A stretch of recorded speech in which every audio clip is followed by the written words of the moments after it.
warahmatullahi wabarakatuh. Jadi pada kesempatan kali ini saya minta waktunya rekan-rekan sekalian, minta waktunya kepala sekolah. Di kesempatan kali ini saya diberikan tugas untuk sharing materi kepada rekan-rekan sekalian berkenaan tentang disiplin positif atau budaya positif. Jadi ada sebenarnya sebelum masuk ke materi, izin berdiri Pak ya. Jadi baik rekan-rekan sekalian, sebelum kita masuk ke materi terlalu dalam, saya ingin kasih tahu pemahaman di awal dulu nih, bedanya budaya positif dengan disiplin positif. Yang mana selama ini mungkin kita rancu nih, mana yang termasuk budaya positif, apa yang disiplin positif gitu. Jadi kalau budaya itu sudah berulang-ulang terjadi,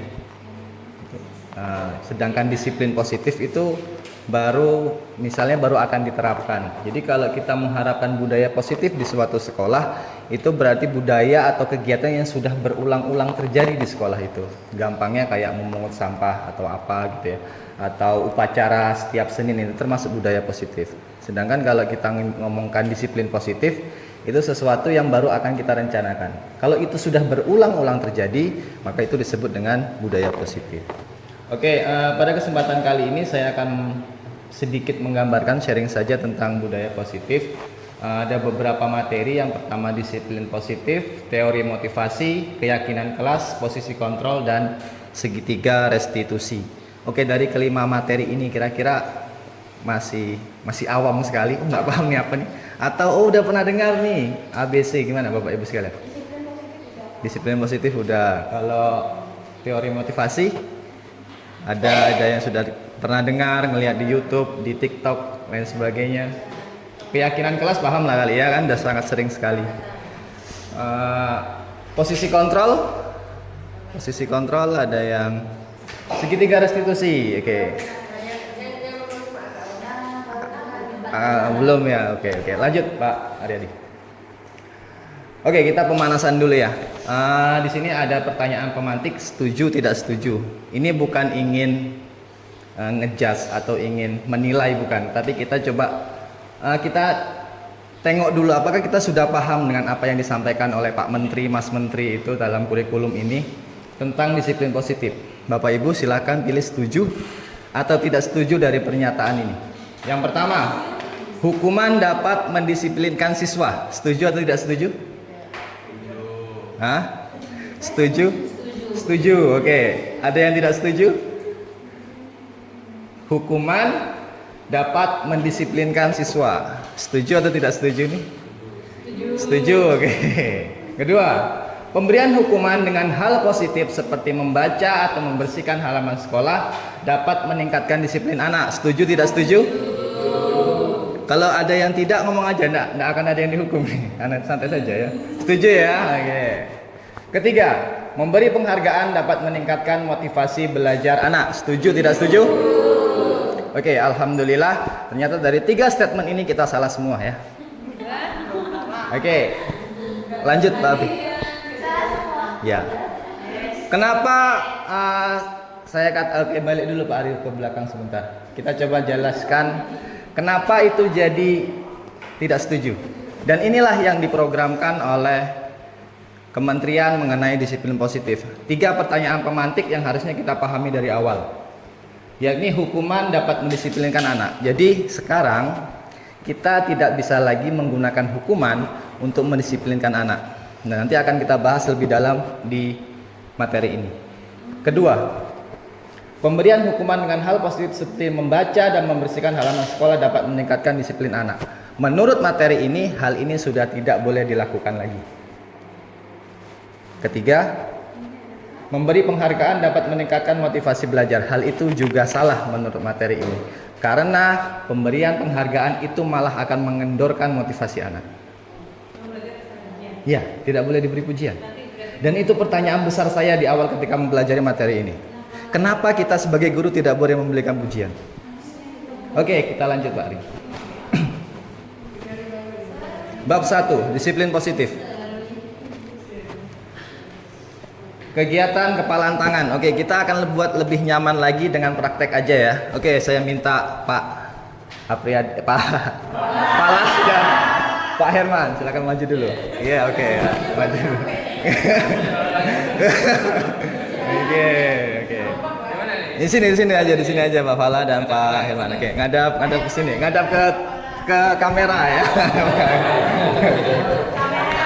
Oke.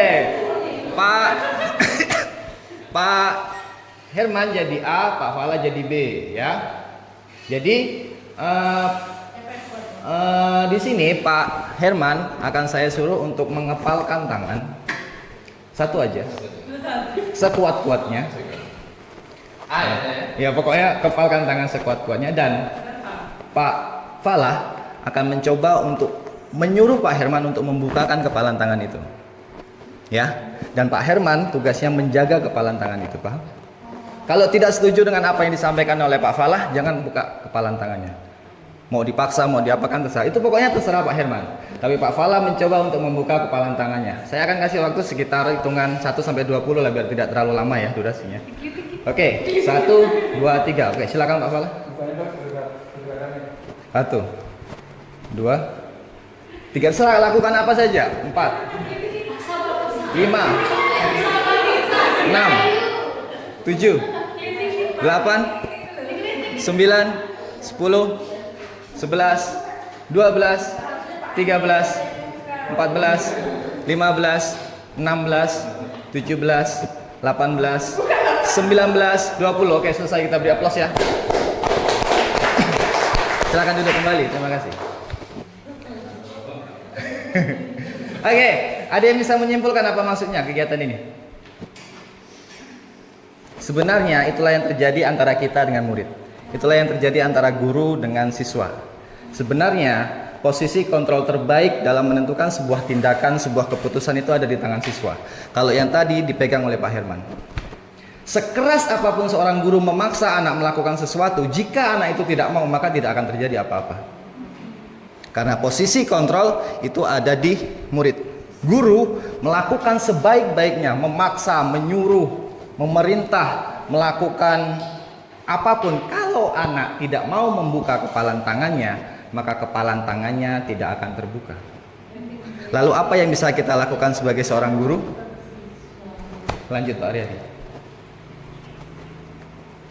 Makna disiplin positif berasal dari bahasa Latin disciplina yang artinya belajar. Makna asal dari kata ini berkonotasi dengan disiplin diri dari murid Sokrates dan Plato.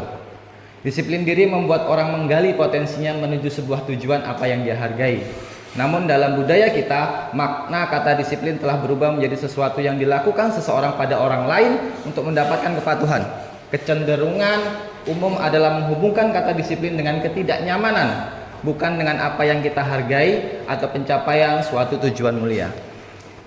Selama ini ketika kita mengharapkan sebuah kedisiplinan yang terdapat pada murid, misalnya anak rapi, anak datang awal, anak mau belajar, anak mengerjakan tugas, itu adalah dengan suatu kata yang disebut paksaan. Nyaman atau tidak nyaman, yang penting kita suruh mereka untuk melakukan hal itu. Lalu apakah itu yang disebut dengan disiplin? Ternyata tidak. Disiplin itu maknanya adalah pembelajaran. Mereka harus tahu mengapa mereka melakukan something, atau mereka harus tahu mengapa mereka tidak perlu melakukan sesuatu. Saya dengar satu quotes yang cukup menarik sekali dari scrollan TikTok saya gitu ya. Ada orang tua yang bilang, bagaimana saya mengajarkan anak saya membaca di umur 5 atau 4 tahun, 4 sampai 5 tahun. Saya tidak pernah menyuruhnya, kata dia. Lalu apa yang dia lakukan? Ketika akan tidur, dia bacakan sesuatu dongeng.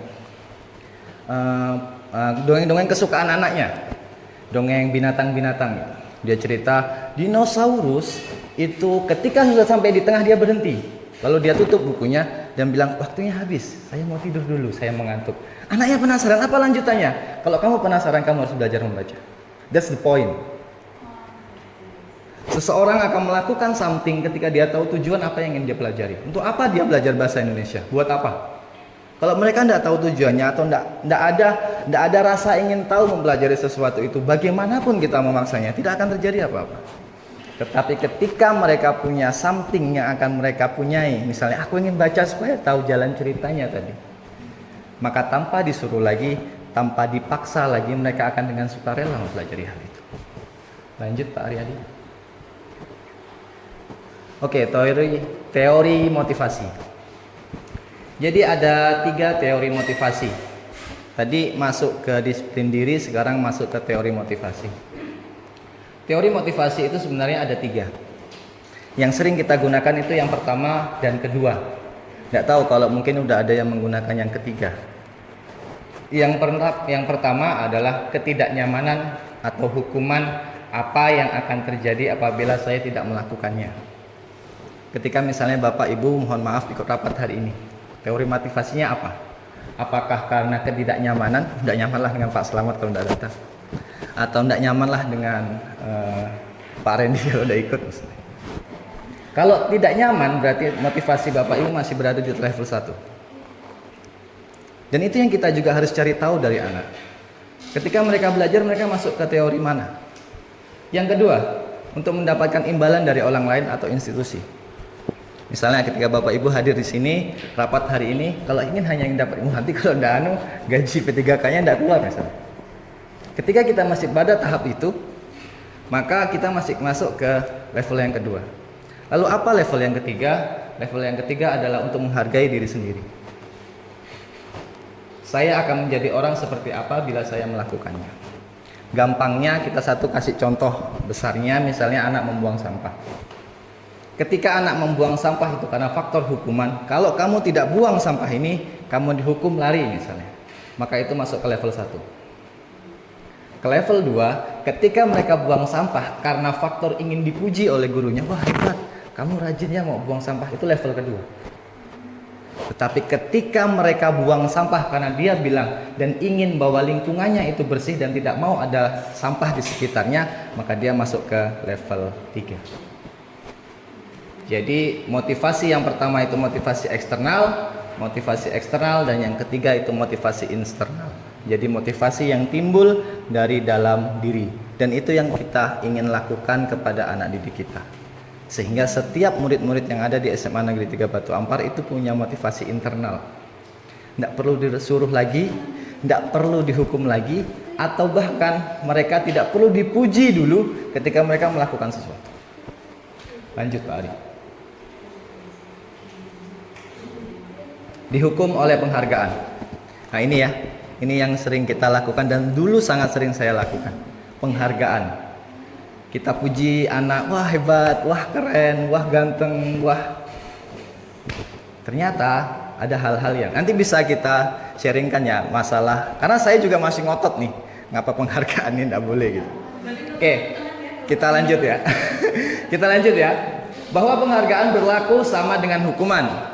Dalam arti meminta atau memujuk seseorang melakukan sesuatu untuk memenuhi suatu tujuan tertentu dari orang yang meminta atau membujuk. Dorongannya eksternal dan akan ada faktor ketergantungan, dan itu yang dihindari. Ketergantungan, ada faktor ketergantungan. Beberapa dampak dari pemberian penghargaan tersebut. Apa efek-efeknya? Itu ada sekitar kurang lebih banyak sekali ya. Tapi yang beberapa hal yang penting itu saya ambil 4 saja. Yang pertama, penghargaan merusak hubungan. Kita ngasih penghargaan nih ke anak nih, atau ke siapalah, ke anak kita, ke murid kita, ke istri kita misalnya, atau ke cowok kita, atau ke pacar kita misalnya. Ketika kita kasih satu penghargaan ke dia, misalnya setelah dia ngasih coklat ke kita, dia bilang, wah terima kasih kamu baik sekali dan lain sebagainya. Kedua kali ketika dia beli coklat lagi, tapi kita tidak ngomong hal itu, akan rusak tuh dia mikir, ngapa nih? Kalau nggak ngomong lagi terima kasih, ngapa dia ini? Ketergantungan, ya, merusak hubungan.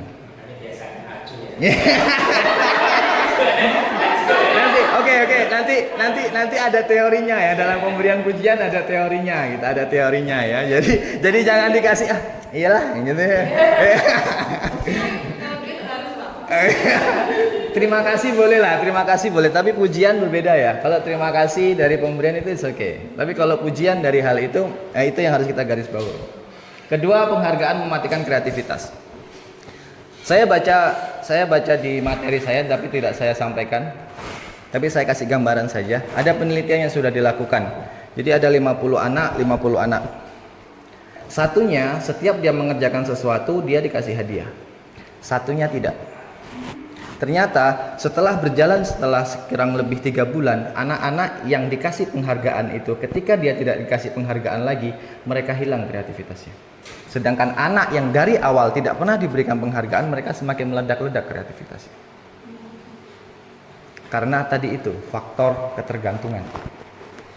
Ketika mereka ingin berpikir, melakukan sesuatu, ingin belajar mati-matian atau ingin mencapai sesuatu, mereka harus dapat pujian nih, atau mereka harus dapat penghargaan nih. Padahal penghargaan itu mematikan kreativitas. Lalu mengurangi motivasi intrinsik, itu jelas. Jadi mereka tidak tumbuh nih motivasi di dalam diri mereka untuk mengerjakan itu memang karena faktor dia mau, dia ingin mengubah dirinya. Dan yang keempat, penghargaan menurunkan kualitas. Mungkin kurang lebih sama dengan kreativitas tadi. Ketika mungkin di awal dia sangat semangat, wah, semangat. Kedua semangat lagi. Ketiga, keempat, kelima, dan sistem pemberian penghargaan itu biasanya akan menaik tuh, kayak minum obat dosisnya. Kalau satu hari misalnya kita kasih permen 1, misalnya gampangnya kita bentukkan barang ya, kita kasih permen 1. Di hari berikutnya, kalau apabila kita kasih permen 1 tidak akan puas tuh. Mereka perlu 2 untuk dihargai. Ketika udah dikasih 2, mereka nggak cukup di hari berikutnya. Seterusnya, dan seterusnya. Maka akhirnya ada yang namanya ketergantungan dalam hal ini. Dan ini yang cobanya dihindarkan dari materi ini. Lanjut, Pak.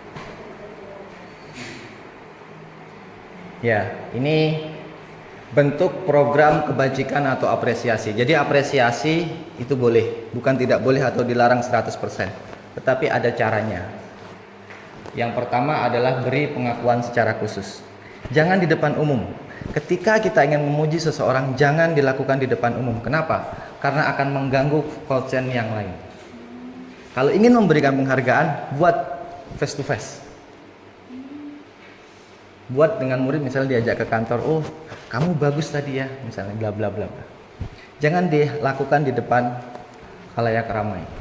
Ketika itu kita lakukan, maka yang terjadi ada ketergantungan dari si individu yang kita puji itu, dan ada kecemburuan dari kawan-kawannya yang lain.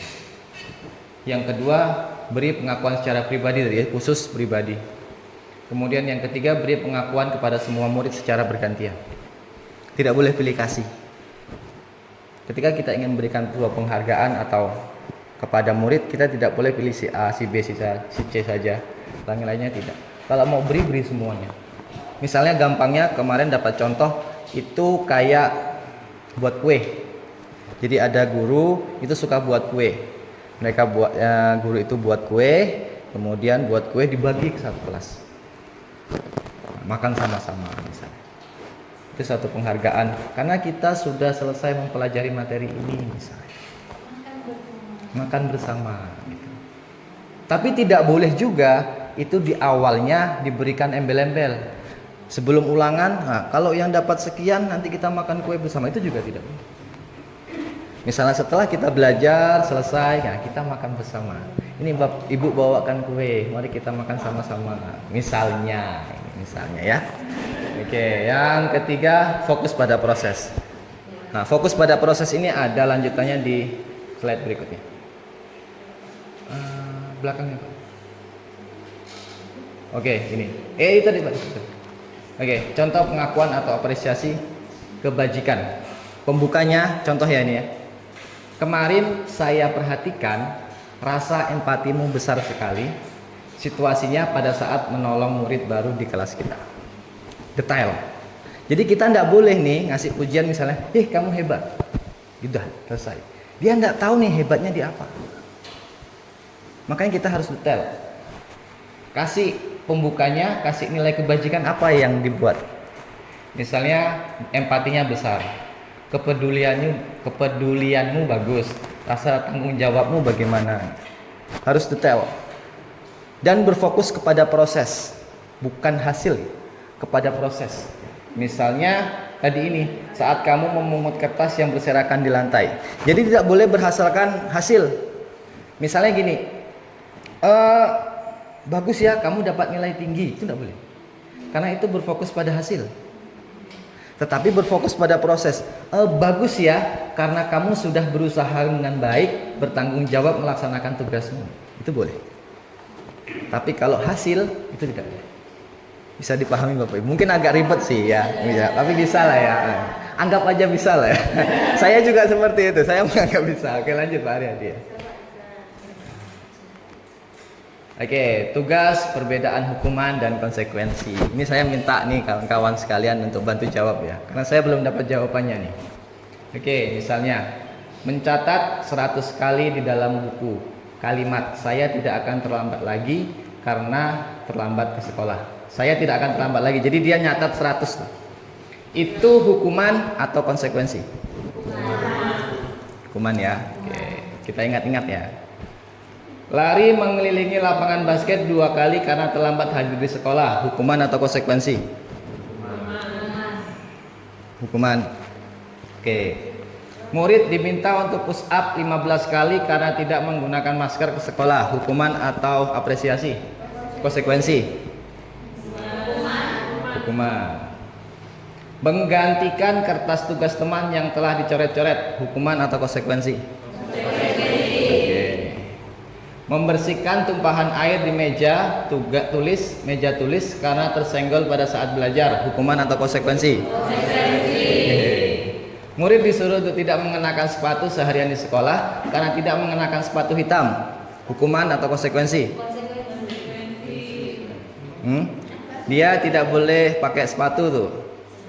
Karena hukuman atau konsekuensi? Hah? Hukuman, konsekuensi. Oke, yang terakhir. Lari mengelilingi lapangan basket 2 kali karena terlambat 10 menit untuk pelajaran PJOK. Hukuman atau konsekuensi? Konsekuensi. Oke, kita lihat jawabannya Pak.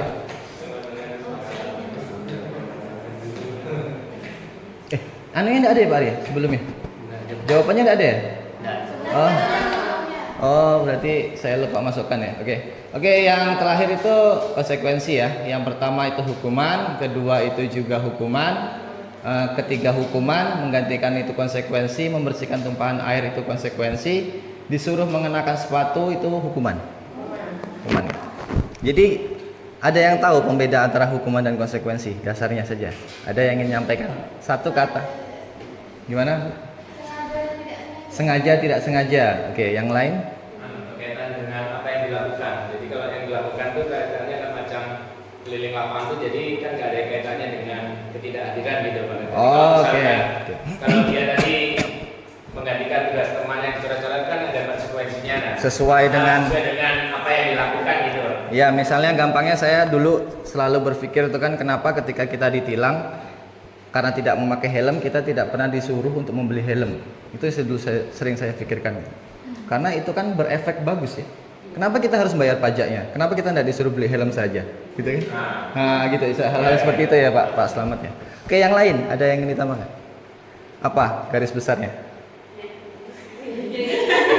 Kalau misalnya gini saya kasih satu contoh nih misalnya. Anak terlambat datang ke sekolah, lalu dia disuruh untuk misalnya berdiri di depan kelas misalnya. Hukuman atau konsekuensi? Hukuman ya. Oke. Jadi intinya supaya kita mudah membedakan ya. Mudah untuk membedakan mana hukuman dan mana konsekuensi itu sebenarnya dari kesepakatan kelas atau keyakinan sekolah atau keyakinan kelas. Jadi gampangnya konsekuensi itu sudah ditulis terlebih dahulu. Ya. Dan itu ditentukan oleh dua pihak, bukan satu pihak. Misalnya kamu mau dihukum apa nih karena kamu sudah kayak gini. Itu kita sarankan ke mereka. Kita tidak bisa ketika mereka datang terlambat, udah kamu bersihkan WC. Itu hukuman. Jadi harus ada dua pihak yang menentukan apa yang harus mereka ambil atau dilarikan ke konsekuensi. Sudah tertulis terlebih dahulu baru kita ambil dari situ. Ya, itu bedanya antara hukuman dan konsekuensi. Juga termasuk dengan apa yang disampaikan oleh Pak Selamat tadi, dia disesuaikan dengan tindakannya. Misalnya tadi itu ketika mencoret-coret dia harus menghapus atau lain sebagainya. Lanjut Pak Ari. Tidak lama lagi ya, sedikit lagi ya. Perbedaan hukuman dan konsekuensi. Hukuman itu sesuatu yang menyakitkan dan harus terjadi. Konsekuensi itu sesuatu yang harus terjadi. Membuat anak sakit fisik, hati untuk jangka waktu lama. Kalau yang konsekuensi itu jangka waktunya pendek. Kalau hukuman, anak membenci kedisiplinan. Yang konsekuensi anak menghargai kedisiplinan. Hukuman itu paksaan, konsekuensi itu stimulus tanggapan. Hukuman itu mendorong anak untuk menyakiti diri sendiri. Konsekuensi itu mendorong anak agar mudah menyesuaikan diri. Hukuman itu konsep diri yang buruk, kalau konsekuensi konsep diri yang baik. Kalau hukuman, anak belajar untuk menyembunyikan kesalahan, konsekuensi anak belajar untuk mematuhi peraturan. Hukuman itu marah, rasa bersalah, dipermalukan, merasa tidak dihargai.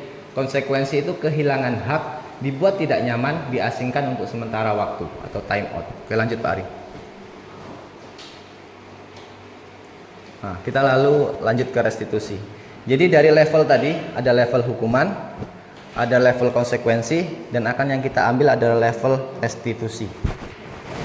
Jadi restitusi itu adalah proses menciptakan kondisi bagi murid untuk memperbaiki kesalahan mereka sehingga mereka bisa kembali kepada kelompok mereka dengan karakter yang lebih kuat. Dan ini yang mungkin sering dulu saya lakukan.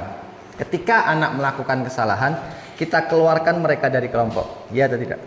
Misal, mereka tidak mengerjakan PR, maka kita akan hukum mereka seolah-olah mereka keluar dari kelompok kelasnya. Bisa lari, bisa apa, pokoknya lain dengan apa yang dikerjakan dengan kawan-kawan yang lain, ya kan? Itu yang sering saya lakukan. Misalnya anak tidak bisa mengerjakan, kita suruh maju ke depan, kita permalukan dia dengan dia tidak bisa. Misalnya ada anak tidur di kelas, kita suruh, kenapa kamu tidur? Dia seolah terasing dan malu di sekeliling kelasnya. Mungkin itu yang sering-sering dulu kita lakukan. Padahal restitusi itu bukan mengeluarkan anak dari kelompoknya, tetapi mengembalikan dia ke kelompok itu lagi tanpa ada pembeda. Walaupun dia mungkin tidak bisa, tidak tahu, tidak paham, tidak mengerti, dia harus tetap berada di kelompok tersebut. Lanjut Pak. Oke. Ini ya, ada hukuman, konsekuensi, dan restitusi. Restitusi itu merupakan pilihan, choice theory gitu ya. Jadi kita kasih choice ke anak kita atau murid kita dalam membuat suatu hal yang sudah mereka lakukan. Kemudian menguatkan untuk murid, korban mendapat ganti, murid dan anak mendapatkan penguatan, masalah terpecahkan, murid belajar bertanggung jawab untuk perilakunya, fokus pada pemecahan masalah dalam jangka waktu panjang. Kemudian apa yang kamu yakini, apa yang bisa kamu lakukan untuk memperbaiki masalah ini, murid atau anak menghormati dirinya dan orang lain. Itu untuk restitusi. Lanjut Pak Ari. Oke, ini ada kesepakatan atau keyakinan kelas ya. Mungkin kemarin saya udah WA ke Pak Ari secara pribadi. Karena sekarang kesepakatan kelas itu katanya nilainya itu kurang dalam. Kalau sepakat itu baru deal-dealan. Tapi kalau sekarang diganti dengan keyakinan kelas.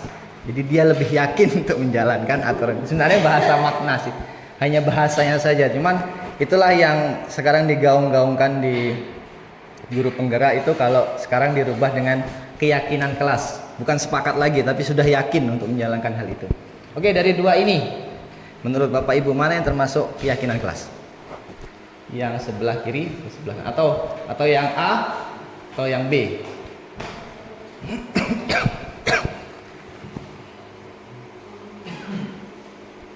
Yang mana Bapak Ibu? Udah dapat ya? Mana yang termasuk keyakinan kelas nih? Karena yang satu bukan berarti ya. Oke, yang A berapa orang? Maaf, saya ingin lihat aja supaya kelihatan nih. Yang A berapa orang? Yang A. Yang A sini, B sini. Bukan, ini kan satu di Bu, maaf. Ini satu. Satu pamflet, ini satu pamflet nih. Ya, jadi dipilih yang A atau yang B. Keyakinan. Hah? Yang keyakinan kelas tuh. Yang mana yang merupakan keyakinan kelas? Yang A atau yang B? A?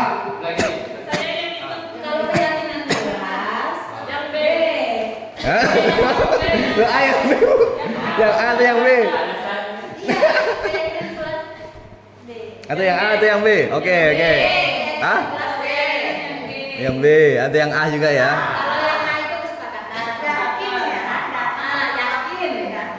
Oke, jadi intinya keyakinan kelas itu merujuk kepada nilai-nilai universal. Ya, itu nilai-nilai umum. Jadi kalau yang A itu belum umum. Kenapa? Karena nilainya masih cukup intern saja. Tetapi kalau nilai-nilai yang umum itu berada di B, seperti saling menyayangi. Semua orang di dunia ini boleh saling menyayangi, ya kan? Seperti itu, nilai-nilai universal yang ingin diambil. Misalnya semangat, nah itu nilai universal. Kemudian murid yang peduli ya, kepedulian. Nah jadi ketika kita nanti buat kesepakatan kelas, kenapa kita harus ambil nilai umumnya? Karena nanti ketika persoalan anak itu banyak, bermacam-macam, kita bisa tarikkan dari kesepakatan, keyakinan kelas atau keyakinan sekolah itu. Kalau nilainya cukup, misalnya kalau dari 4 nih kita buat nih keyakinan kelasnya, misalnya anak ini pacaran, kita susah ngambilnya nih. Mau ngambil yang mana dari ini? Hanya ada datang tepat waktu, menjaga kebersihan, berdoa sebelum dan sesudah, aktif dalam pembelajaran, tertib misalnya. Kita kan susah ngambilnya. Tetapi kalau kita ambil nilai universal, maka kita bisa balikkan tuh ke situ tuh. Bertanggung jawab misalnya. Atau apa gitu. Jadi dari kegiatan-kegiatan yang kecil itu bisa kita kembalikan ke nilai-nilai yang sifatnya umum. Seperti itu. Jadi untuk membuat keyakinan kelas atau keyakinan sekolah, bentuknya harus nilai-nilai yang universal. Lanjut Pak Aryadi. Oke. Ini peraturan kelasnya seperti ini misalnya. Ini biasanya kita buat ke anak-anak misalnya. Lanjut Pak Ari. Dan ini nilai keyakinan kelasnya. Misalnya selalu kembalikan buku di tempatnya. Itu yang ingin kita lakukan.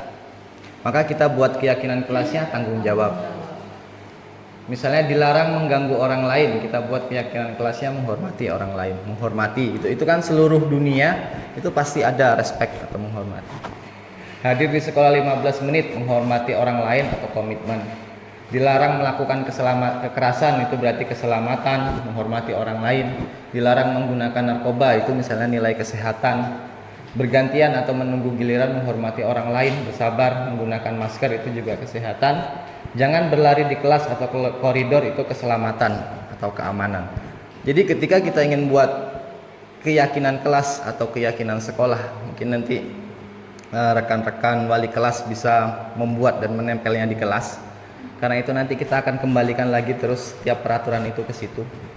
Itu buatnya dengan nilai-nilai universal. Nilai yang umum. Lanjut Pak Ari. Mungkin tidak banyak jauh lagi ya Bapak Ibu ya. Bentar lagi. Kayaknya lah tapi. 2 slide lagi ya. Itu sisanya terima kasih ya kan. Oke, 5 posisi kontrol. Ini terakhir nih. Saya kalau tidak salah, saya ingat saya yang terakhir. Di 5 posisi kontrol itu ada penghukum. Penghukum itu seperti yang pertama saya contohkan. Ada anak datang ke sekolah, udah kamu terlambat, kamu lari lapangan 3 kali. Itu penghukum. Kedua, pemberi nilai bersalah. Pembuat rasa bersalah. Misalnya ada anak datang terlambat, kita beritahu, kamu tidak kasihan ya dengan Bapak? Kamu ini sudah diberitahu berkali-kali, tapi masih saja mengulangi kesalahan kamu terus-menerus. Kamu tidak kasihan ya dengan orang tua kamu yang sudah memberikan kamu uang jajan, sudah membekali kamu dan lain sebagainya. Itu pembuat rasa bersalah. Ya, tidak boleh. 3, itu sebagai teman. Kenapa kamu terlambat? Oh gini-gini ya udahlah gini. Itu lebih care. Ketiga, pemantau. Pemantau itu sesuai dengan peraturan. Kenapa kamu terlambat? Nah ini di peraturannya kalau kamu terlambat, udah kamu langsung tinggal kelas nanti ketika dari jam istirahat kamu tidak boleh istirahat karena kamu terlambatnya 15 menit. Itu pemantau. Sedangkan yang terakhir, manajer. Jadi inilah yang diharapkan oleh pihak kementerian lah. itu adalah kita sebagai guru harus bisa menjadi sebagai manajer. Ketika ada anak datang, kita akan tanya ke mereka, kenapa kamu terlambat? Alasannya seperti apa? Lalu bagaimana cara kamu menyelesaikan masalah keterlambatannya? Bukan hanya tentang menghukumnya, memberi sanksi dan lain sebagainya. Kalau bisa harapannya ke depannya kita nanyakan ke dia, bagaimana cara kamu supaya tidak terlambat lagi? Apakah kamu yakin tidak terlambat lagi? Dan lain sebagainya, terus menerus. Sebenarnya ada materi ketiga adalah segitiga restitusi. Cuman mungkin tidak ada ya Pak Ari ya. Saya lupa gitu di situ. Tapi bisa saya sampaikan sedikit saja. Karena ini menurut saya cukup penting juga.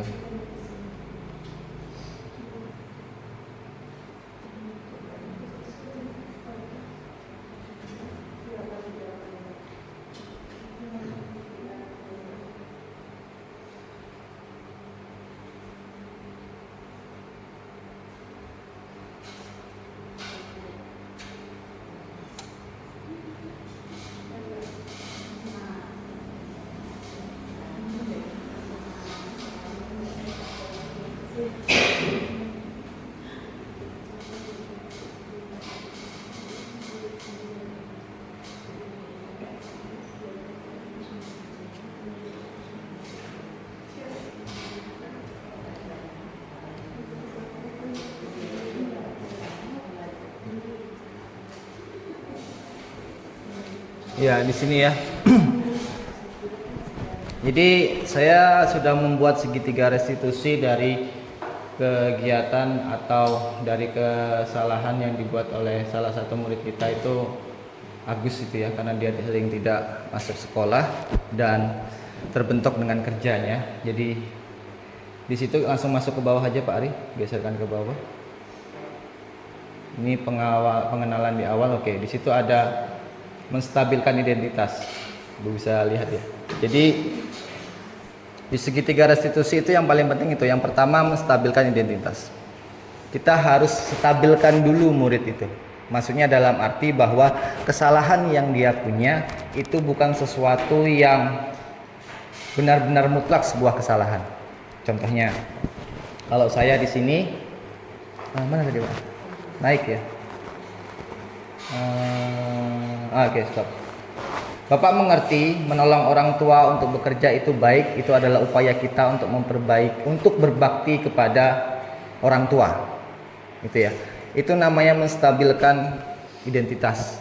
Jadi kita naikkan dulu anak itu, atau kita berikan sesuatu yang menganggap bahwa apa yang mereka lakukan itu tidak 100% salah. Jadi mereka sudah stabil sehingga mampu menerima nasihat dari kita. Itu yang pertama. Kedua, itu validasi tindakan. Ada itu Pak Arya. Di situ karena kita adalah seorang pelajar, kita harus mampu membagi tugas kita atau memanajemen waktu kita dengan baik. Setelah kita stabilkan, kita beritahu ketegasan tentang validasi tindakan atau kesalahan yang dia buat. Kemudian yang ketiga, baru menanyakan keyakinan. Menurut kamu, apa solusi dalam memperbaiki kesalahan tersebut? Menurut dia, biar dia yang nyari solusinya, bukan kita. Karena ketika seorang anak itu mencari solusinya sendiri, maka itu cocok dan pas buat mereka. Mungkin itu saja yang bisa saya sampaikan pada kesempatan kali ini. Kurang dan lebihnya saya mohon maaf yang sebanyak-banyaknya. Mungkin banyak sekali kekurangan dari materi yang saya sampaikan, karena materinya cukup panjang. Saya mempelajarinya itu seminggu, jadi saya meringkasnya dalam waktu 1 jam atau 1 jam setengah. Jadi mohon maaf ketika banyak kekurangan dan ketidaklengkapan dalam data yang saya sampaikan. Saya akhiri. Assalamualaikum warahmatullahi wabarakatuh. Waalaikumsalam.